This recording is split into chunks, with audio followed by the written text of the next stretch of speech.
ปิดเผยความลับของจักรวาลผ่านนักเดินทางแห่งการเวลาเพียงเมื่อเราเดินทางสู่ภายในเท่านั้นที่เราจะค้นพบจักรวาลที่แท้จริงนั่นคือสัจจะเกี่ยวกับตนเองการเชื่อมโยงกับจิตวิญญาณสูงสุดการดำเนินไปของวงจรละครโลกสิ่งเหล่านี้เลือนหายไปจากความทรงจำของเราค้นพบคำตอบจากนักเดินทางผู้มากประสบการณ์กว่า40 ปีจากพระมากุมารีมหาวิทยาลัยทางจิตของโลก Sr.Denise ทุกวันพฤหัสต้นเดือนเวลา 8:00 ถึง 9:30 น.ช่วงเช้าเริ่ม 4 มิถุนายนนี้ Reveal the secrets of the universe by the travel through time. Only when we take the inward journey will we discover the true universe, the forgotten truth about the self, the supreme and the eternal world drama.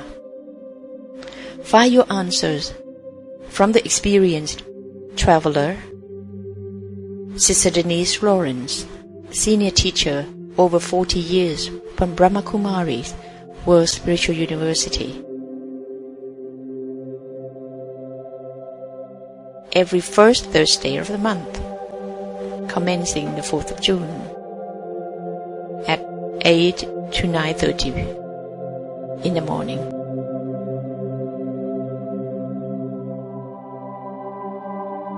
เราขอต้อนรับผู้แสวงหาสัจจะเข้าสู่การเดินทางผ่านการเวลาจากปัญญาโบราณสู่การดำเนินชีวิตสมัยใหม่บางครั้งเราคิดว่าความลับที่ลึกล้ำที่สุดของชีวิตสามารถพบได้ในวัดวาหรือในสถานที่อันลี้ลับเท่านั้นด้วยการเดินทางที่ยากลำบากยาวนานและไกลแสนไกลสัจจะกล่าวว่าผู้แสวงหาปรากฏอยู่ในทุกรูปแบบและใช้ชีวิตในหลากหลายวิธีสัจจะกล่าวว่าเราไม่จำเป็นต้องไปที่ใดไม่ต้องซื้อตั๋วเครื่องบินไม่ต้องเก็บเป้สัมภาระแต่เราต้องพร้อมที่จะเดินทาง We welcome you, the seekers, to travel through time from the ancient wisdom to the modern way of living. The truth is that the seeker can come from many different backgrounds, living all kinds of lives. The truth is that you don't have to go anywhere. No bags to pack.But you do have to be ready to travel. ท่านเคยมองดูท้องฟ้าประดับประดาด้วยหมู่ดาวที่งดงามในความกว้างใหญ่ไพศาลของจักรวาลหรือไม่ท่านเคยอยู่โดยลำพังในเวลากลางคืนเช่นนั้นเพื่อครุ่นคิดถึงความหมายที่แท้จริงของชีวิตหรือไม่อะไรหรือคือสัจจะที่เป็นสากลท่านคือใครท่านจะไปไหนหลังความตาย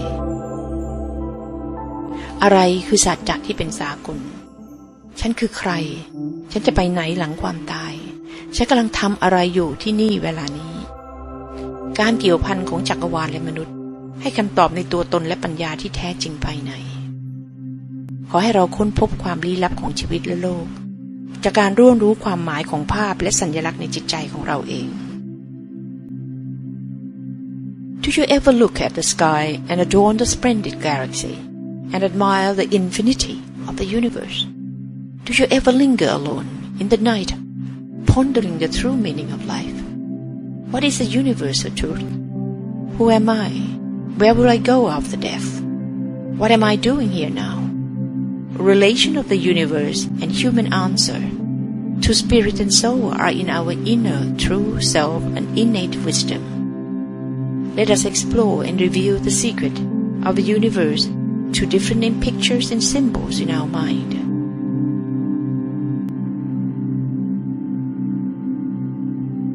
นี่คือสัญลักษณ์ของกุญแจ7 ดอกแห่งการรู้แจ้งสำหรับนักเดินทาง This is the 7 keys of enlightenment of the traveler. First, the light between the eyes.แสงระหว่างดวงตา Second, the alpha point จุดอัลฟาเจ้าแห่งแสง Thirdly, the silent union การหลอมรวมในความเงียบสงบ Fourth, the justice of karma ความยุติธรรมแห่งกรรม Fifth, the never-ending cycle วงจรที่ไม่จบสิ้น Sixth, recognizing the time การตระหนักในคุณค่าของเวลา The seven, the door to the future ประตูสู่อนาคต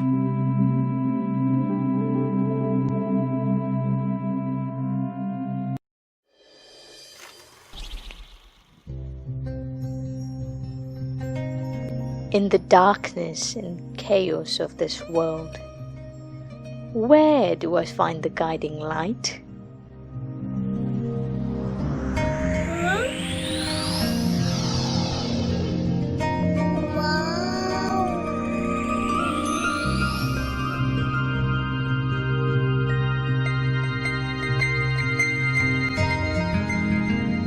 Step into the light.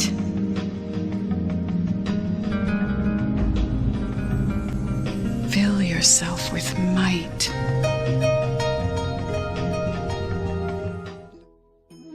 Come join us on this journey to reveal the secrets of the universe.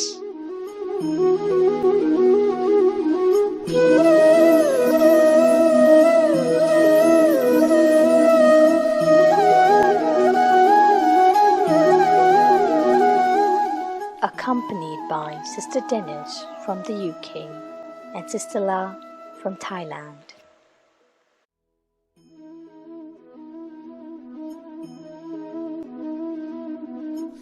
So, hello, I'm Prajul Bosley, and I bid you all a very warm welcome to the third episode of this series, The Silent Union.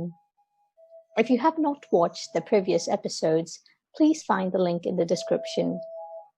On this journey, we'll be accompanied by a very experienced traveler, Sister Denise. For those who have not met Sister Denise yet, she comes from the UK, and as you will see, she's a walking encyclopedia of Eastern wisdom, and she shares it so beautifully. So, I'd also like to say that she has embraced Raja Yoga meditation from the Brahma Kumaris at the age of 23. Since then, she has traveled across the globe, enlightening audiences with a unique depth of knowledge and wisdom. Sister Denise is among the few pioneer thinkers of our generation. We also have another pioneer thinker, Sister La, with us from Thailand. I would now invite Sister La to welcome Sister Denise to this session.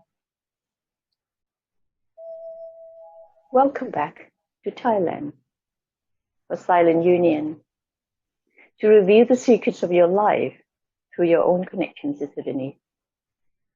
At the moment, I know that you are in Munich, Germany.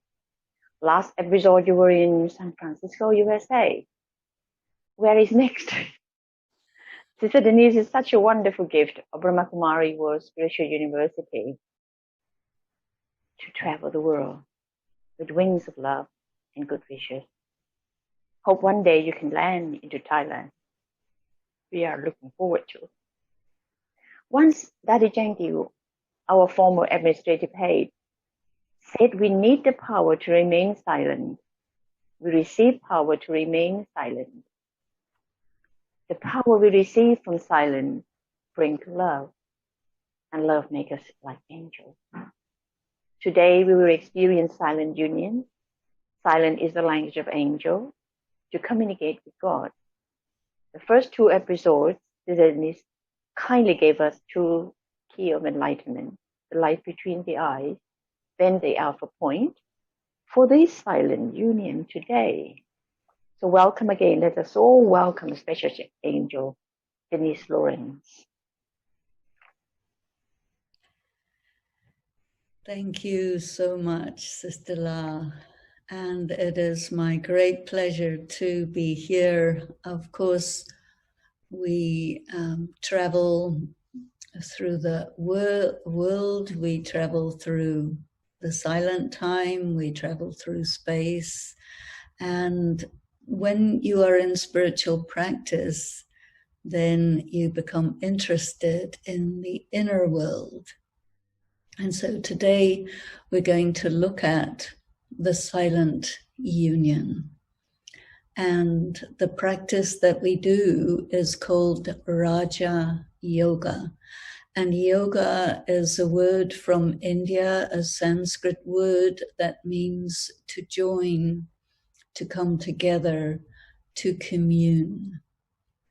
And so this session is about the communion between the deep inner self, the soul, and the supreme being, the higher power, the energy that is behind the universe that we see, the one who is mysterious, the unknown, the discarnate one. I think it would also be safe to say this one is beyond the grasp of all the traditions, religions, philosophies, theories, because this one is not part of the material universe, the physical world. In some traditions, they say God is spirit, which is very true. But then to understand, to grasp, to connect, to commune, and to draw energy from that source. And this is what we want to talk about today. We have looked already at the self. We have looked already at the self, and we are practicing to be a soul who is manifest through the physical body. And this is how we normally function with each other.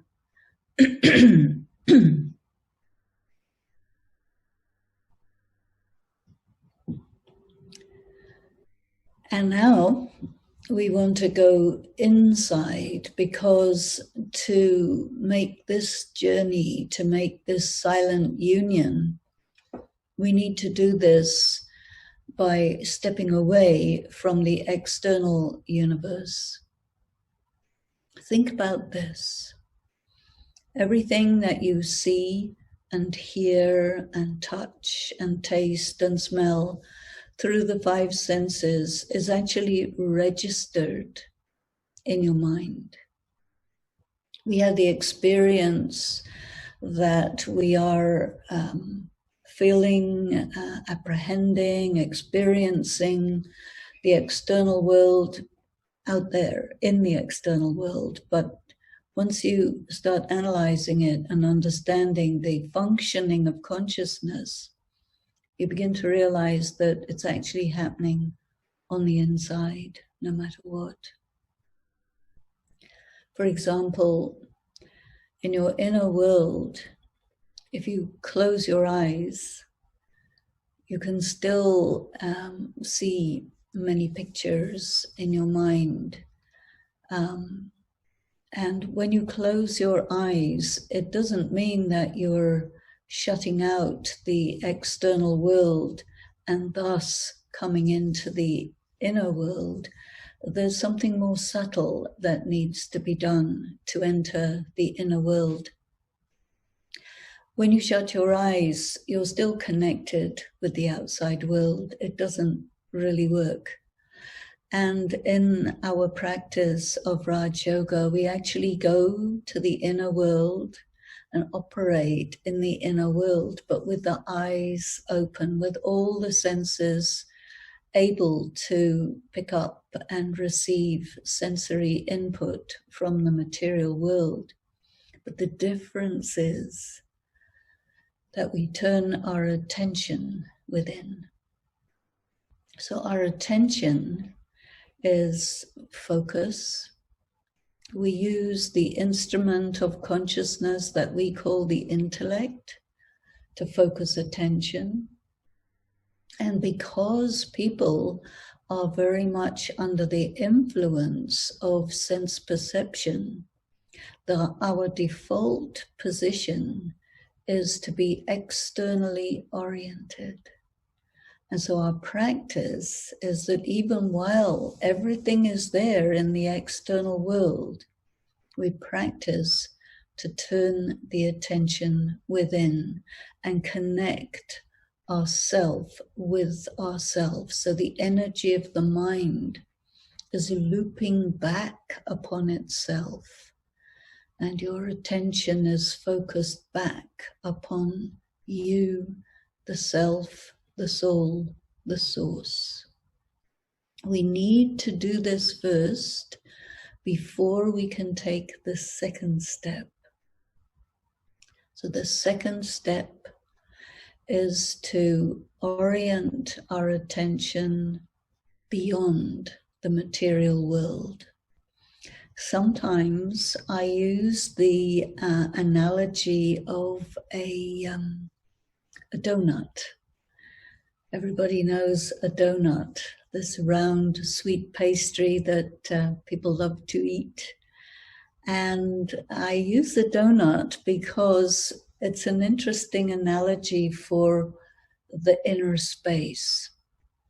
If you think of the donut as the whole universe, and the hole in the donut is your inner world, and then the space that is on the outside of the donut is the space beyond the material world. So you can see very clearly with the donut that it's the same space. You go in or you go out, you're going to the same space. But in terms of practice, if we would just go out, we would really still stay in the material universe. And this is what space exploration is all about. Going out and out as far as possible, the planets, beyond the solar system, but we're still within the material universe. So in order to reach another dimension, we must turn within and focus our attention on the self, because the self is spirit.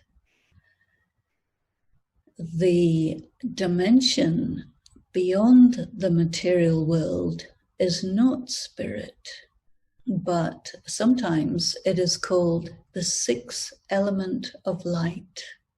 So traditionally, the material universe is said to be made up of 5 elements: air, earth, water, fire, and then ether. And so ether is outer space, air, earth, water, fire. We have this in the visible planet Earth. And even the human body is made up of all of these things. Fire is considered your digestion, which transforms your food into physical energy. But then people also speak of the 6th element of light. And the 6th element of light is really this other dimension. We call it the world of the souls. We call it nirvana. Nirvana is quite a well-known word. And the literal meaning of nirvana is the place where there is no sound. So it's a world of silence. And this session is described as the silent union, because the soul will withdraw from the dimension of sound and action to the inner world, which is beyond space and time. It's the world of pure being. So you go inside and you experience what you are before you ever came into action through the body. And so the quintessential characteristics of the soul are also 5: purity, peace, or silence or stillness, power, love, and bliss. These are the 5 essential qualities of the soul. So when you're meditating, the first thing is to turn within and to know that, yes, what I actually am is a spiritual being made up of these 5 quintessential qualities. And I have within myself a role that I play through the body, which is my costume. But to go into meditation, I will just withdraw through my thought into my inner world of stillness. And from there, just with a thought, I project myself out into the world beyond the material world, which is called the world of light, the world of silence, nirvana, the region of light. The soul is light. The region is like golden red light, and the soul flies there through thought. Why? Why do we go there? Because there is where the Supreme Being exists. And people often ask this question, where is God? What is God? What is God doing? How do we know that there is something like that? And there are so many concepts, so many beliefs in this world, but there isn't full clarity, there isn't full agreement. But one thing that I can say pretty much all the traditions are agreed on, and that is that source, that force, that Supreme Being is light. Non-physical, discarnate light, which is also a being with awareness, consciousness. This is a soul who doesn't have a body. We are all souls with bodies. In order for us to recognize each other, we recognize each other through our body's face. But when you die, you leave your face behind. And then you're just pure consciousness. Your identity goes with you, but your face stays behind. Your body cannot go with you.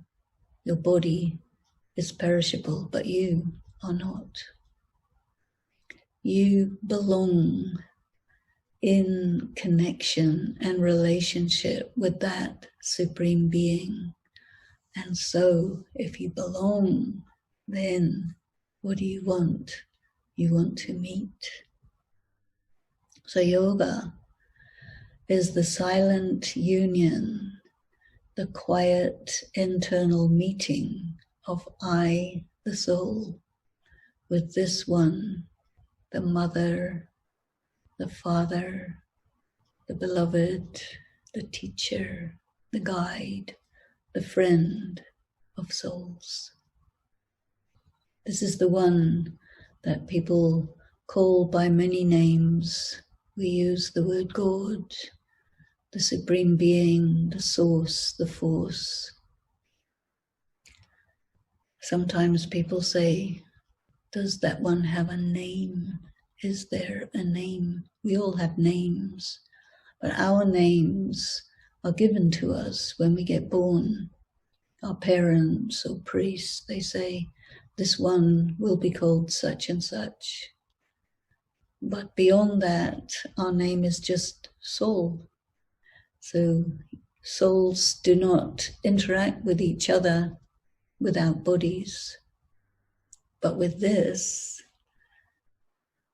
it is soul to Supreme Soul, that beautiful meeting, beautiful interaction. And the soul is just soul, but the Supreme Soul has a beautiful name, the name of Shiva. Shiva, which is an attributive name. Shiva means the dot, the point of light, because this is the form of the soul. Infinitesimally tiny point of light, containing infinite power, infinite energy, infinite love, infinite knowledge.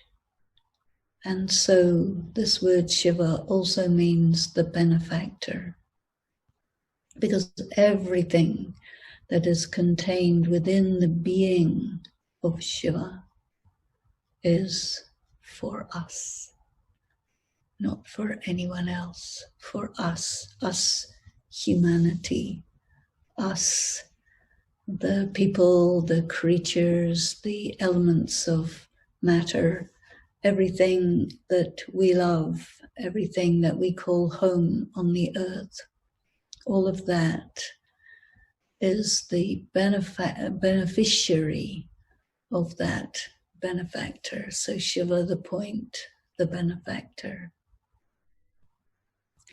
Shiva also means the seed of the universe, the seed of knowledge, the seed which knows and contains everything there is to know about this world that we live in, about humanity, about our time on this earth, about who we are and what we have been doing throughout the never-ending cycle, which we will hear details about later. But now we want to meet the seed, the benefactor, the point, the essential one who is our provider, our inspiration, our source. Why do we need this? Why are we so drawn to find this one? I think anyone who participates in this series does so because we're motivated to know. We want to know truth. We want to know answers to unanswerable questions. We want to know, is there someone out there for us? We want to know, what does it all mean?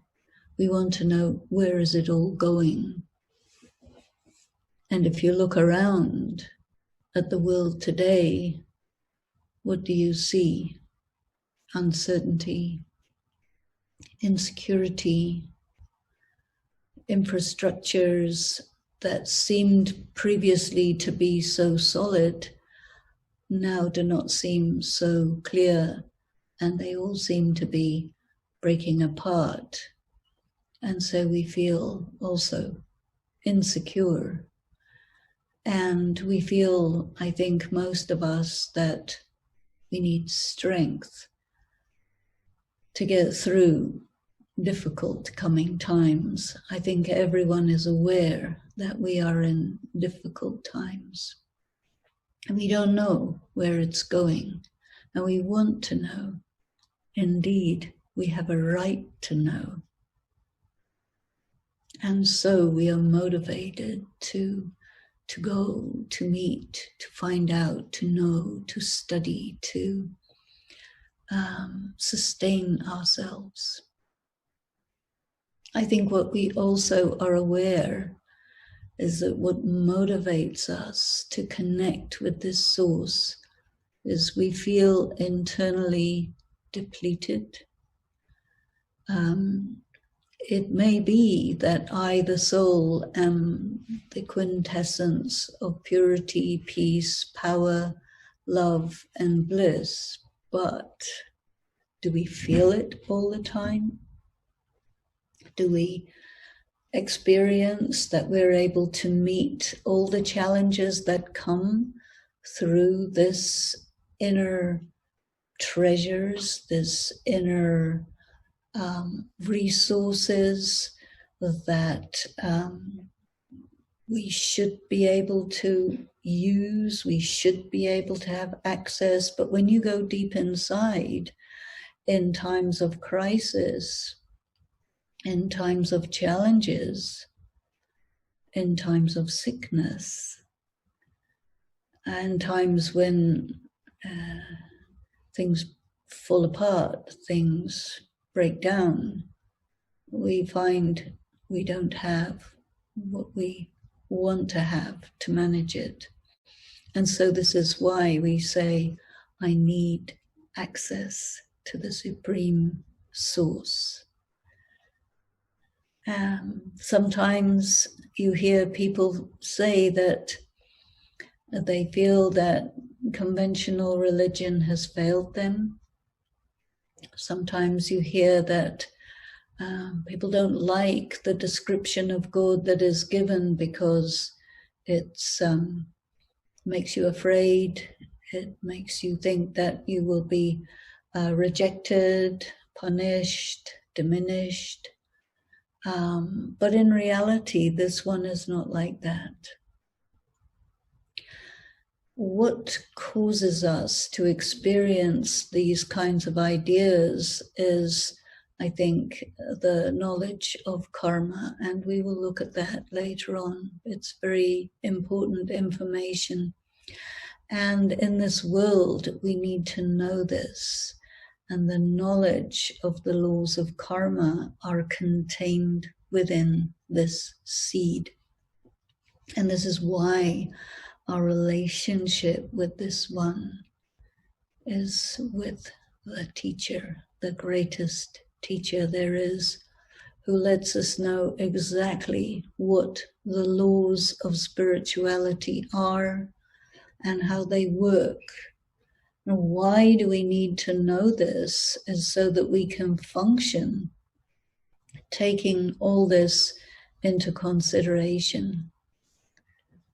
Science and technology have given us a full awareness of the laws of matter. And because of that, we have developed technology and science to the highest degree. But what we don't have, and what we have not been able to find out, is what are the laws that govern the spirit? What are the laws that govern the relationships between and among souls on this earth, between us and the natural world, and above all, the laws that govern the relationship between us and the Creator, between us and the Source, the Force, the Supreme Being, the Mother, Father of the family of humanity. And once you start to consider this relationship, then you have to consider the relationship between and among people is changed. Because in this world, we divide people up into nationalities and races and colors, languages, all these different divisions. We say us and them, the other. But when everyone becomes aware that we are connected with each other because of our relationship with that source, it changes our relationship to each other. And that changes how we function, how we operate, how we look at each other. So what does this one teach? Teaches us to see the soul, and teaches us to see with the inner eye. The inner eye, we also call this the third eye. the third eye of wisdom, the eye with which I, the soul, can see the discarnate, the invisible, the Supreme One. The eye with which I can travel on the vehicle of thought outside the known universe and enter the world of light and meet my dear, beloved friend, my mother, father of my being, who is always there for me. This one knows each and every one of us. This one knows our past, present, and future. We do not know how we became the way we became, and we do not know what we are becoming. When the soul is in contact and communion with the Supreme Being, what exactly happens? One analogy that you might like to think about is when you put an almond, a dry almond, into a glass of water and you leave it there overnight. What happens by the morning? That almond has become fat and juicy, and the skin comes off easily, and then you eat the nut, which is tasty and nutritious and is very good food for the brain. The process of that almond absorbing the water into itself in scientific terms is called osmosis. And yoga, some aspects of yoga is like that. Think about the Supreme Soul not only as the infinitesimal point of light, but also the infinite ocean of peace. And what is the first thing that you want? The first thing to allay your concerns, your anxiety. I think most people live in a state of low to high grade anxiety. So what do you want is peace. So you can go in the mind to that world of light, just a thought away, and visit the ocean of peace.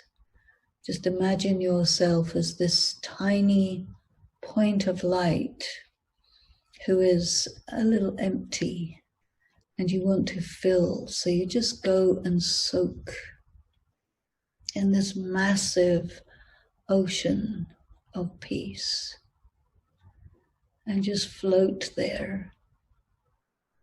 Open yourself and just allow that peace to come in and flood your being and just soak there for some time. This is also meditation. So easy. And we have every right to use whatever analogy suits our mental functioning, because these experiences that you have when you're in communion with that one are beyond the material world, but yet our mind is used to thinking about something when it's like something else. Like, for example, on a computer, they say, oh, you know, what's this? This is a mouse. Actually, it's not a mouse. It's a little thing that looks like a mouse. And other mice, they have long tails which are connected to the computer, but nowadays you have tail-less mice, but they're still called mouse. because it looks like a mouse. And so the mind operates by analogy. Language operates in a similar way, and you have words in your language that sound like what they mean. And this is onomatopoeia, but when you want to explain something which is beyond the material dimension, then you need to use comparisons and analogies and metaphors. After all, we are all poets, aren't we? And God is the greatest poet of all. So he will say, come and bathe in the ocean of me, the ocean of peace. And then you will say, yes, peace is very good, but what I really need is love. What is love? It is a huge sustaining energy that allows you to be in your fullness. It is to receive whatever you need to the fullest extent. Because when the soul feels this whole in its being, I say it for a soul. What is a soul? What gender is a soul? It's not female, it's not male, but it's not an object either. Even in our language, we do not have a pronoun that applies to a soul. So very often we say it. God says he. The soul is a he. Why is the soul a he? Again, it's because of the analogy. Those in the world we live in who are in male bodies have rights, especially rights to an inheritance, the property of the Father. God is called the Father because there's property involved. What is the property? We can say that the ocean of peace, the ocean of love, the ocean of wisdom, the ocean of knowledge, this is the property of God. And I, the soul, as his son, have rights to the entire property. But then I also need to learn how to use the property.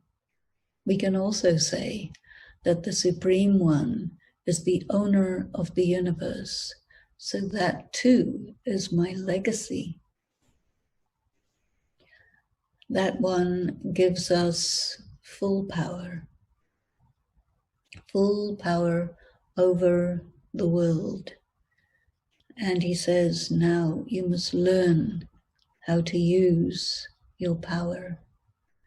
And the first way to use your power is to use power over yourself.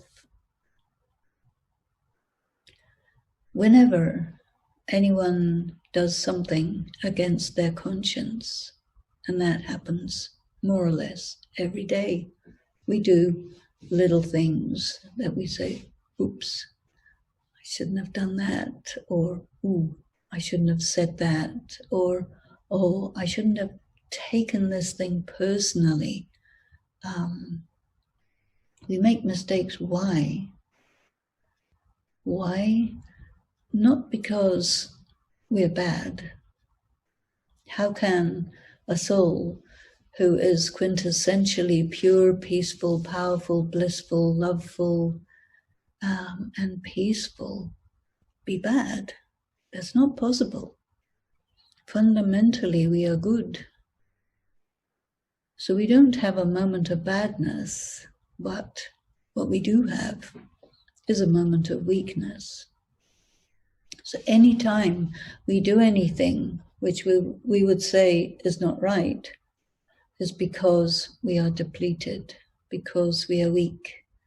And so what we need is to become strong, to take from that source everything that we had lost, that we had used, because passing through time, what happens to us? We get tired, we get weak, we get depleted. And so we can say that at this time, we are at our weakest. And this is why we desire, we wish to connect with that source. And this is why we wish to draw that power into ourselves. And so this one, Shiva, the seed, the benefactor, the point, this one we have to connect to. Another analogy that you can think of is a laser beam. You know, light, any source of light, the rays go in all directions. But when you have a laser light, the rays are parallel. And this is why it's very intense. So we must use this analogy of a laser beam to take the radiance of either soul. My radiance is going in all directions, but I need to concentrate. Focus on myself, and then focus on that one who is beyond this world, in the world of light. And then all the energy of my being is concentrated in a line of light which connects to that point of light. So you're creating something like a pipeline. Maybe we can also use another analogy of technology, because for communications technology,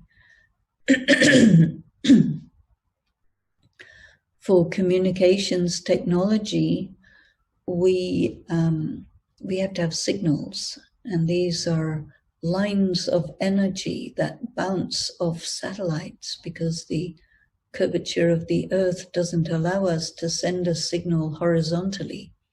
We have to go up and then down again. And in the same way for us, our communication with the Supreme Being has to go up, and then we connect like a pipeline and lock on, you know. I think you might have sometimes seen the military or police helicopters which have a searchlight, and they will be maybe chasing a criminal. And when they find that criminal, they will lock their light. And even if the criminal is running away or whatever, the light is locked on that person, and then they can track him or her. So in the same way, we have to lock on to the Supreme Being of light, and then open the pipeline so that that energy flows through that pipeline and comes into my being.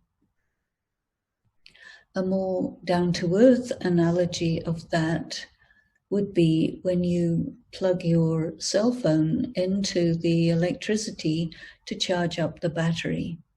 And this is an analogy that is often used for yoga, that I, the soul, am like a battery who is flat, and I need to charge my battery so that I can function properly. And just like a smartphone has so many different apps, but none of them will work if there's no power. And so because the soul is so depleted at this time, what are you looking for all the time? You're looking for your charger, and you're looking for some electric socket to plug it into.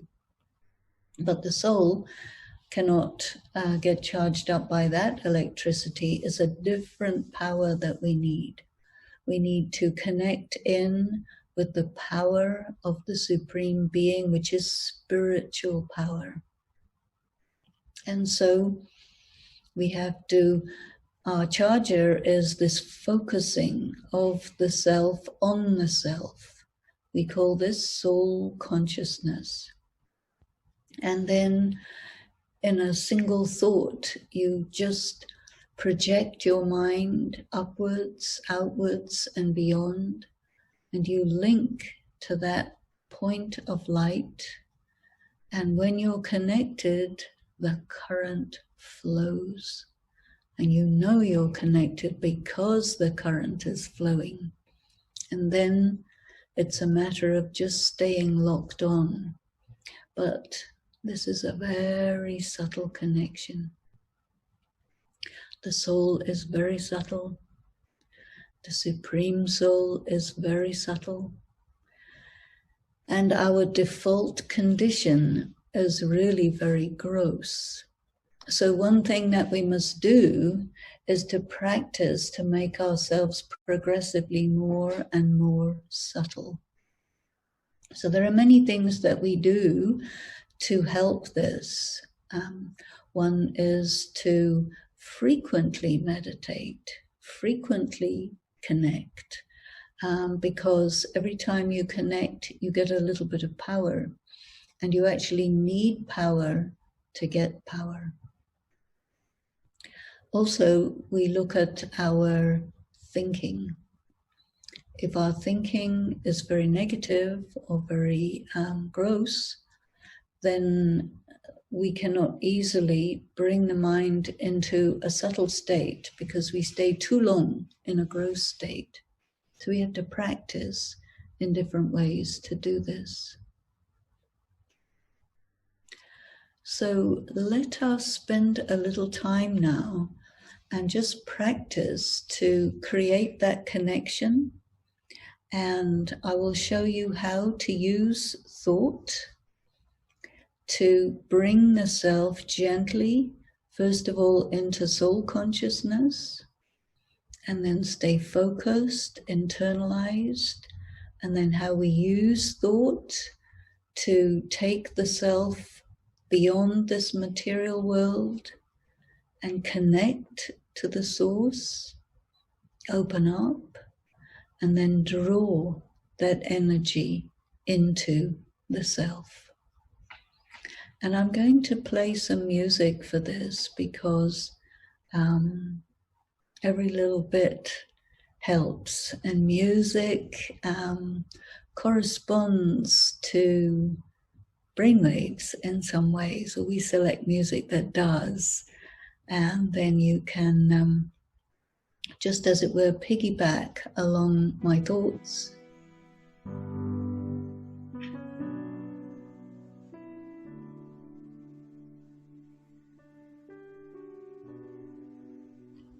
Just take a few breaths.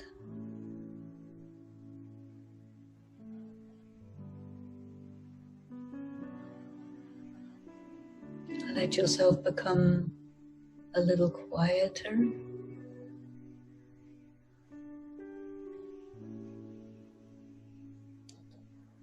Turn your mind within.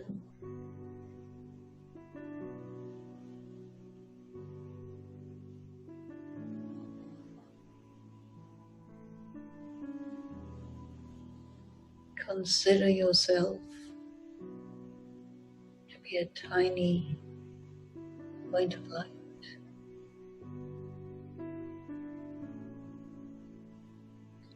Like a star.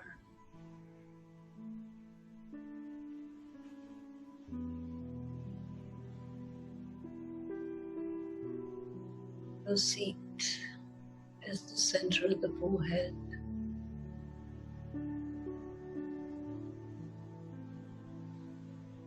And just gently bring all the energy of your being. Just point of light.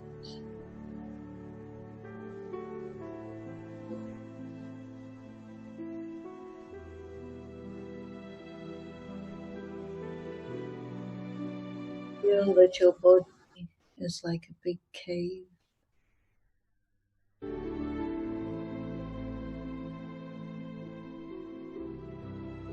Feel that tiny light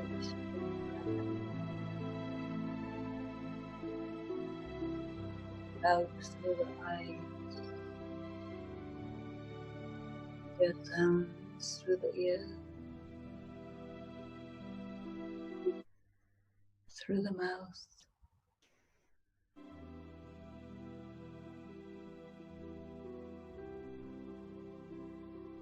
Just feel yourself to be actually quite distinct from your material body. And as you feel this, you have entered the inner world. You are now soul conscious.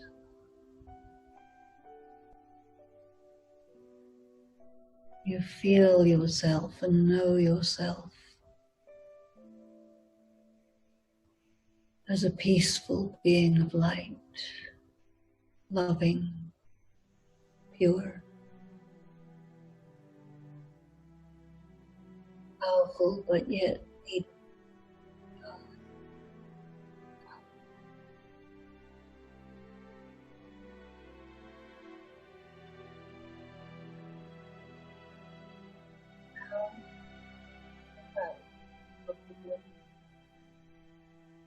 The thoughts. Just rise above your body a few inches. You are outside your body. Your body sitting down, perfectly okay. Now you are like a rocket, tiny light,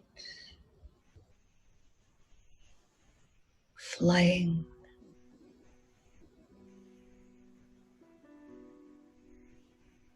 Fly above building where you are into the sky, as the clouds, like a rocket.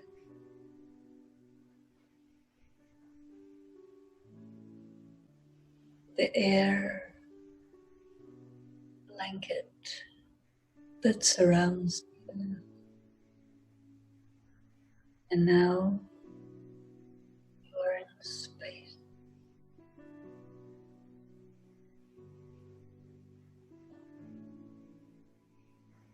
You are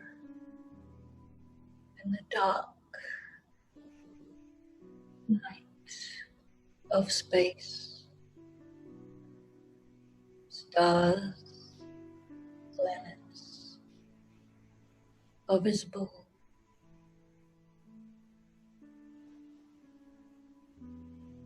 You fly past the moon,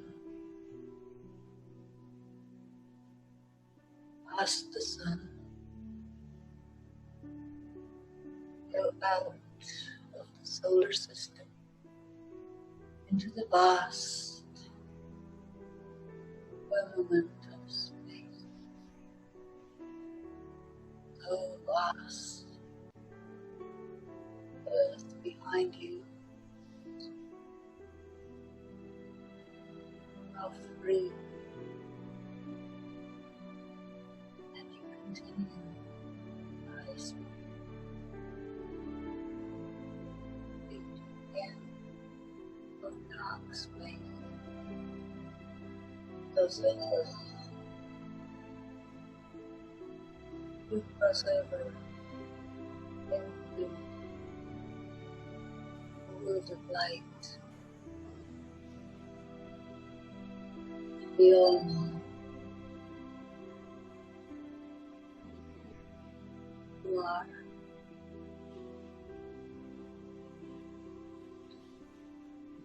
of light all around you, light upon light, beautiful, golden light. You are light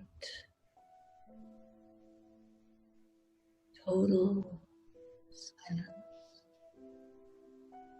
sweet peace. And there you see that light waiting for you, like a long rose spring with open heart, warm eye.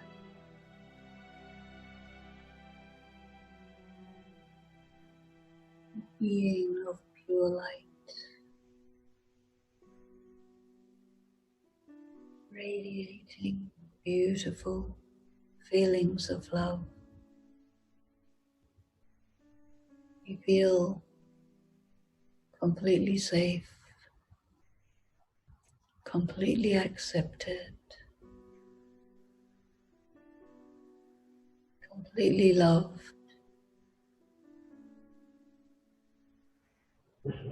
And you let yourself sink into that beautiful heart.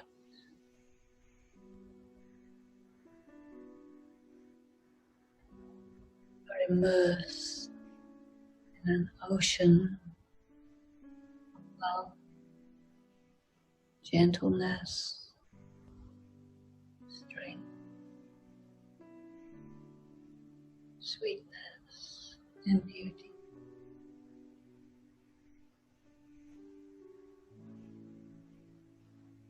Every pore of your being lights up.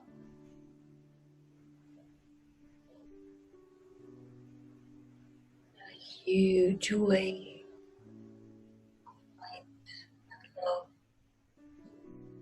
enters your being, filled with light.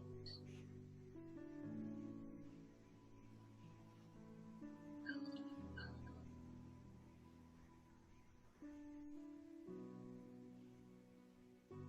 Silent communion.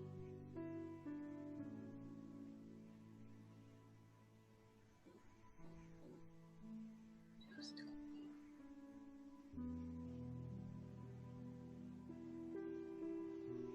absorbing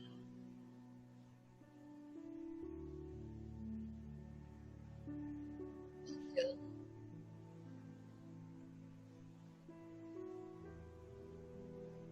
completely relaxed, fully aware.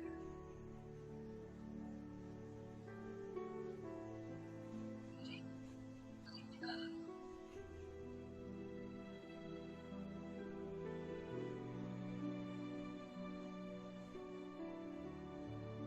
I know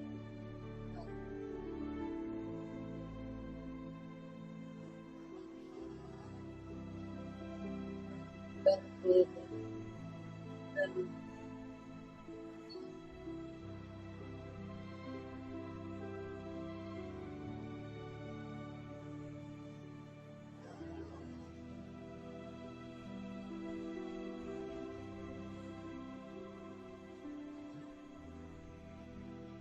with them that found your home and come here anytime. But for now, gently let yourself withdraw from that world of light and return back down through space.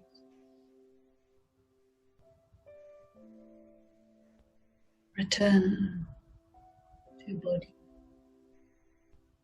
Reconnect.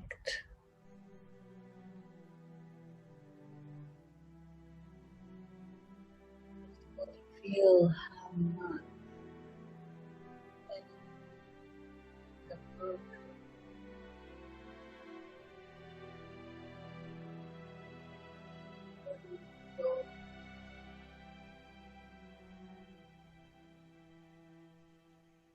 You have completed a beautiful journey to the world of light, for the silent union with the one above, the seed, the benefactor, the point, Shiva.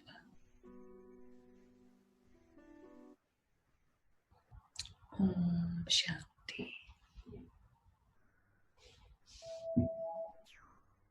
Om Shanti, sister. That was so beautiful, and it was so clear the way you explained about the Supreme Soul known as Shiva, and Shiva being the dot. And in many religions, it's said that they used to say that God is light and God is energy. And then there's also been said that God is one. Everybody says, all religions say that God is one. But on the other hand, it's also said that God is omnipresent. And that creates certain confusion, that creates a confusion. And what's your take on that? You know, the sun is in one place, but all of us receive the sunlight, the sun warmth. But we say it's a sunny day. We say it's beautiful weather. And then when clouds come over in the daytime, then it's not so bright. And so we say it's dull. But the light is there behind the clouds, definitely. And then when it's night, then we see the moon. I think today is still a full moon. And that's the light of the sun reflected, but we are around the other side of the earth, so it's dark. But the sun is in one place, and in the same way, God can be in one place, but the energy, the light, the love, the purity, the vibrations and the radiance can be felt everywhere. All you have to do is be tuned in. And I think this is why people who got themselves tuned in, they said, oh, it is everywhere. And they thought it is everywhere, but it was really a feeling. But now we know more. We know the reality that God is somewhere, someone, some source, and yet so powerful that that can be felt everywhere. All you have to be is tuned in. Like to a radio station, you tuned in, you can hear it. If you're not tuned in, you can't. So union is a communion or a communication between the soul and God, and you can do it anywhere, anytime, any part of the world. You are in Thailand, I am in Germany. But because of communications technology, we feel like we're in the same room. And it's the same way with God. You can connect, and so you feel, yes, I am with him, he is with me. We go beyond distance, we go beyond geography. We operate with the mind. That's very beautiful. It cleared out that, okay, God is one. And the feeling of omnipresent that we have is because just like the sun, the rays are being radiated and then reflected, and that's what we get to see. You mentioned, sister, that the Supreme Soul, Shiva, lives in the soul world. So what is the soul world made of? And what are the laws that are that govern when we, the soul, connect with the Supreme Soul in the soul world? The soul world is outside the material universe, so the physical laws don't apply, but there are spiritual laws, and these are laws to do with purity. When the soul is pure, there's nothing to stop the soul connecting with God. What gets in the way is contamination through sorrow, through aggression, through different kinds of character defects. And so practicing to really be what you are and to not be the opposite of what you are makes it possible to enter there. The soul world is a place that is completely pure. The place where God is as pure as God is. And when we go there, we're actually purified. So it will actually cause impurities that are within us to fall out. And we experience a change that takes place gradually over long periods of meditation. There is an actual change that takes place in the soul. You become gradually more pure. It's more easy to go there, to stay there. And then when you come back, you're also radiating that energy of purity and actually becoming an agent of change in this world, which is really quite an impure place, actually. So that light of the soul world is very different from this world. Very well, sister. And sister, then what is the soul world made of? Is it made of, because they say that, is it made of the qualities, or what is? You mentioned peace, you mentioned purity. What else is the soul world made of? Well, the soul world isn't made of anything. It's a self-luminous space, just like the space around the earth is called the ether, or is a vacuum. There's nothing there. We call it ether. So the soul world is also, there's nothing there, but it's not dark like space. It's light. It's got its own light. So it's a different kind of space, but it's space. Quite difficult for people to think about, but use your imagination, take the information and work with it, think about it, and you'll get a feel for it. So when you were explaining, I had a beautiful, I connected the analogy that you mentioned, the almond analogy, the dry almond that you told about, how when you soak a dry almond in the water overnight and then in the morning it's all fat and the skin of it is easily peeled off. So I connected it to being in body consciousness, the skin to be body consciousness. And when we are absorbed in that light of the Supreme Soul with practice again and again and again, it's very easy to get soaked in the same purity, in that same peace, in the same quality as the Supreme Soul. And that imagination was very, very good to stay with. So that was very beautiful. Thank you, sister. And you see how it falls off. Just comes away. Yeah, the more you think about it, the more you kind of understand it better. And with that, I would also like to ask Sister La if there are any questions from the Thai audience side, if she really want to share it with Sister Denise. Denise, sister, I left you with the feeling that you're an angel flying all over the places. So, and also what I mentioned that silence is the language of angel. And you really make us feel quite silent. But again, you know, when you mention about the word of silence, the Supreme Abode, where we have to make it a connection vertically, when you have to make a journey upward to really connect with the Supreme. Can you just say a few more words about what for you that Supreme energy really is and how you experience it manifesting in you and in your life? So. You know, I experience when I'm connected, it's very similar to the picture that you have behind you, because I experience this intense light that comes as rays, but I also experience pulsations, slow pulsations that reach me.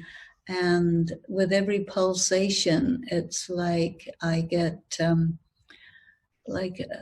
wave of the ocean, and it washes over me with light. So waves of light that are filled with energy.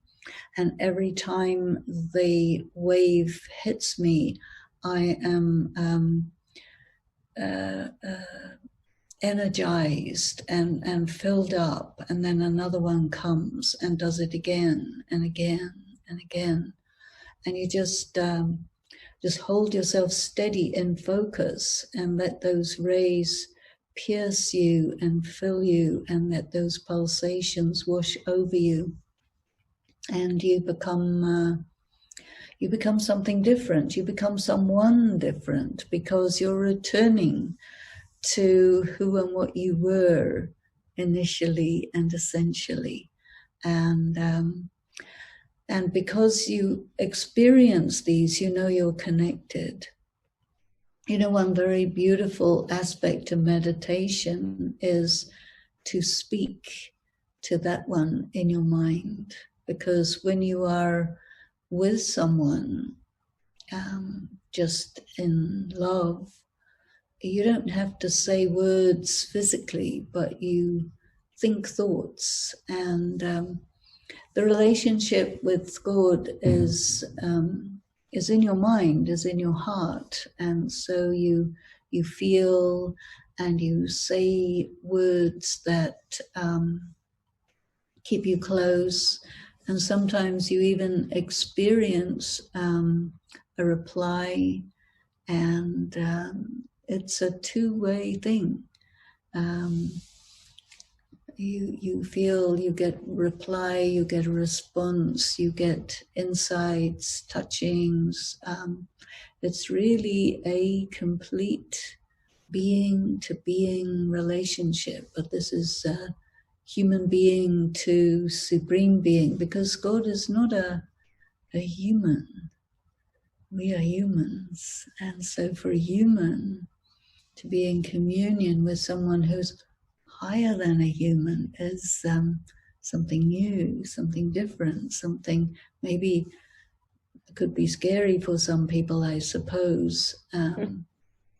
But when you feel so much love, you don't feel any barrier. That's why the secret of your life is revealed by your connection. You have just a deep connection with the Supreme. But now we're talking about the secret of the universe will be revealed through our own reflection. But again, we know that the second key of enlightenment, we talk about Alpha Point.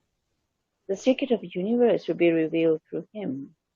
As it says, when you know God as Alpha, you know everything. So it depends, though, a lot on you to believe in God. I live in the country, such a Buddhist country, that they believe in God. So how can they really so believe in the land of Nirvana and beyond sounds? And now we have to just make all of us feel the silent union in a way that that land is belong to everyone. So it's being the one who's higher than human is there, who has intense energy and who loves the world and humanity. How can you help people to understand God in their way, in their words, in their culture, in their way of belief, so believe in Nirvana? Can you just elaborate on that a little bit? That Nirvana, the land beyond sound, and then you make connection in such silent union. Well, in Buddhism, there is one practice that is done, which is to let go and to fall into the abyss. And we hold on so much to physicality. But in Buddhism, there is this practice of letting go and going beyond, and so much attention on pure karma. And the is that at the end of life, if you have done very pure karma, then you will go into that light. The only thing that was not identified is that there is someone there in that light. It's not just light, but there's also a light within that light. So we just add this one little bit, and there you have it. A little step. But, I know that everyone loves silence. Me, myself, is the whole life of mine is yearning to silence. So far, I've been using this knowledge, spiritual knowledge, to get back to silence. What is the difference between silence and peace? And people believe in peace, but then I don't know how to make a difference between silence and peace. There is the Indian word shanti, and it's one word in the Hindi language, but in English, we would translate it by three words. One is stillness, one is peace, and one is silence. And because we have three words, we look at different aspects of it.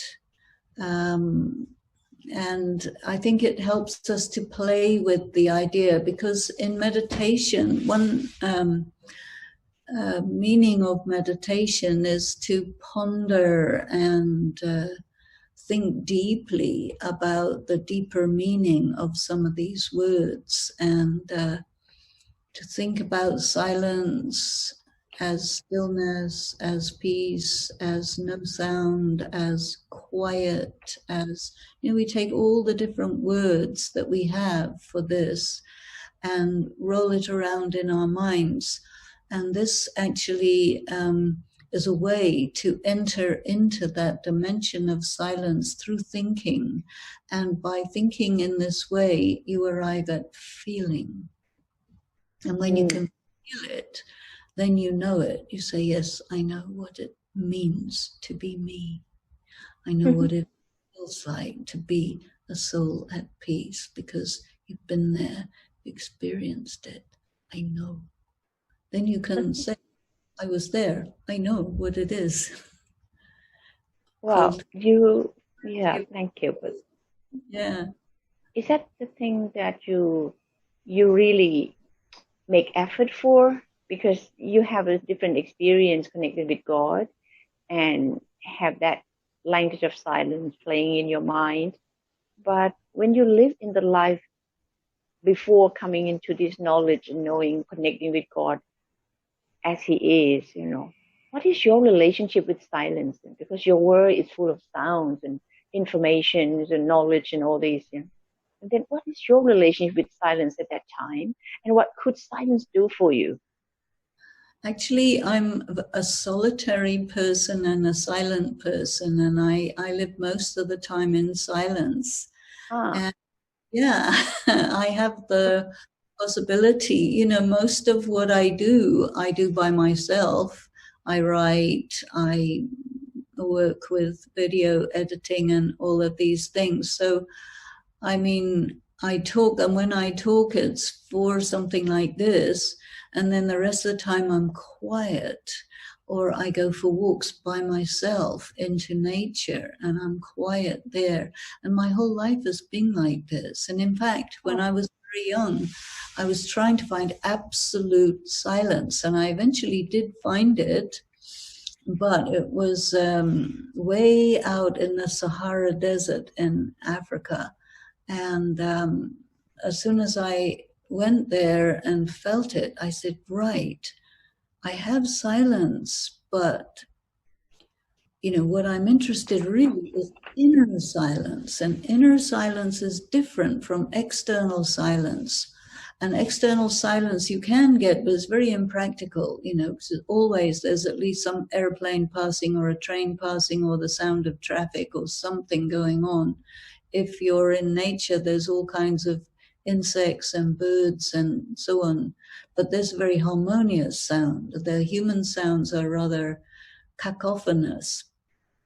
But inner silence is concerned with what kind of thoughts are going around in your mind. And if you have negative thoughts, anxious thoughts, or that, then that's not silence.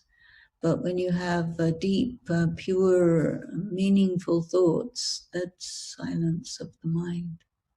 Yeah. That's just beautiful, because your experience is such, we hope that we can have extra keys to get into your secret of your life. But then, as I know that I'm yearning for silence, and there's still so far I have so much to make effort for. But in general terms, the people who listen to this episode, how can you help them to bring more silence into their daily life? Well, you know, when you meditate, one of the things you get is extra power.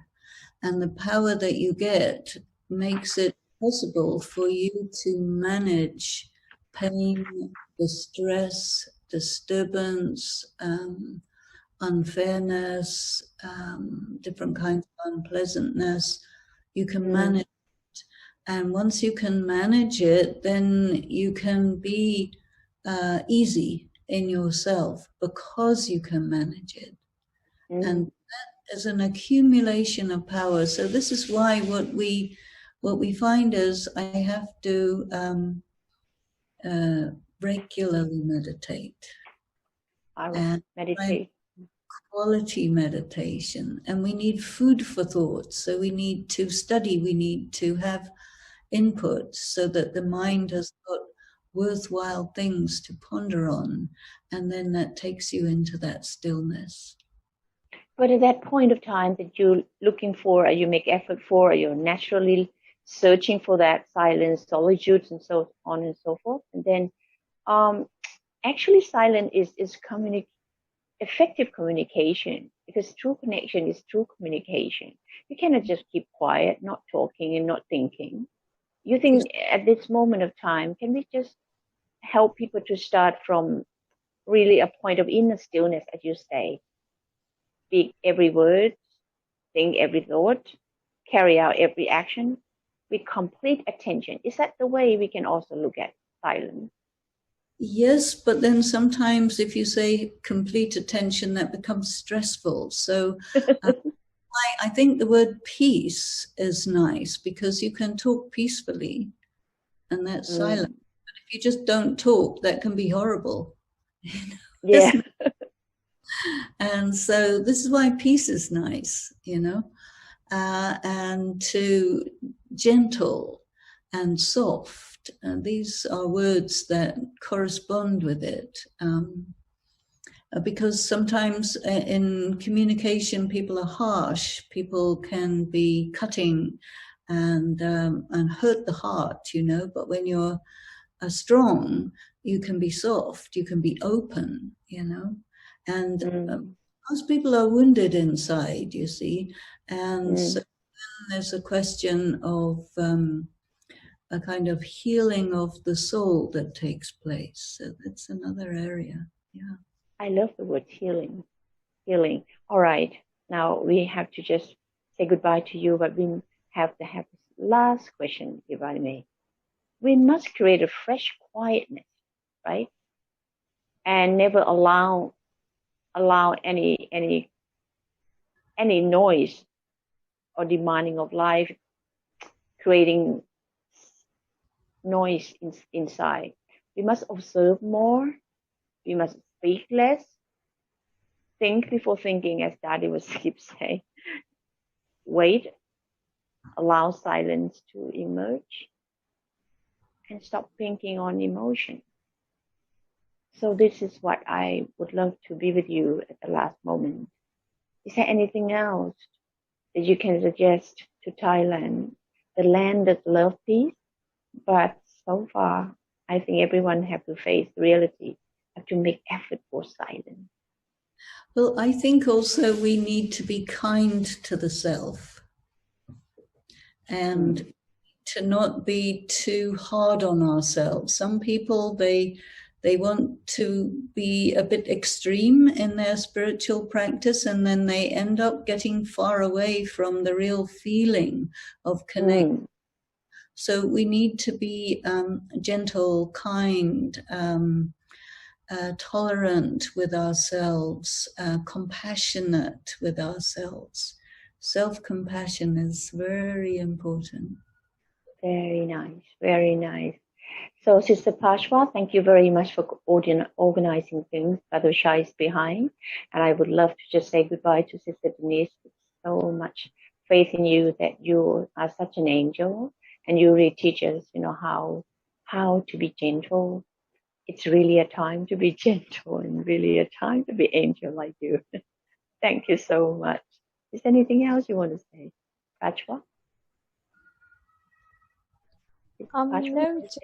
No, it was a very beautiful session, and thank you so much for the clear understanding of the silent union. Just the last, on last note, I would like to know, are we already in the silent union and we just forget this union, or we have to now at this point do the silent union? Actually, I would say that when we're connected with ourselves, we're naturally connected in the silent union, but we're mostly disconnected from ourselves. So the effort is to be truly ourselves, and then we can be in the silent union, which is a natural progression from that. Thank you for this connection. Yes, thank you. We look forward to having you for the next episode, The Justice of Karma. So be prepared. I don't know where next we should really run after you, or where you fly to. Okay. Here, yeah, I think you're going to be there. I see. Okay, you have the same silent union living in Germany or USA or anywhere else? Is that the same feeling you have? Outside is always crazy, noisy, COVID-19, race riots, all that going on in the disturbances, cars, pollution, but inside, silent. That's why you're here for us and for the whole world. We hope that this episode will go out around the world as I wish and as your good wishes spreading really. Thank you very much, Sister Denise. More than words can say anything. Thank you. Thank you, both of you and everyone. Om Shanti. Om Shanti. So, Sister Fashwan, would you like to just skip to the end of the tape of that a bit of commentary?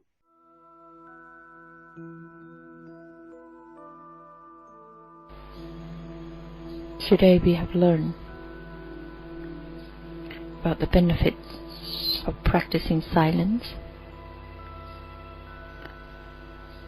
Here is my list, which is quite amazing. I never realized until now just how much it has helped me. Silence humbles arrogance into silence. Silence neutralizes the urge to defend myself. In silence I learn to speak through my eyes. Silence ends confusion. Silence guides me to the sacred point inside. Silence blesses the soul with awareness. Silence facilitates God's flow of power. Silence heals the mess created by extremes. Silence surrounds me to acknowledge impurity and transform it with love.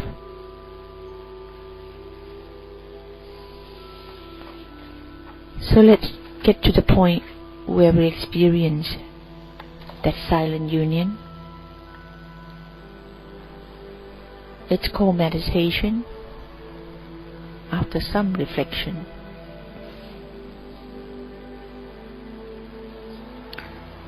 I am determined to pay full attention. No margin, no distraction. Remembering the origins of the self. Remembering only the one. With all my mind, with all my heart, I am absorbed, concentrated. In this state of being, I feel at one with the one, connected, tuned in. This transformative silence generates peace. In peace, I can discern, be clear, learn, and change.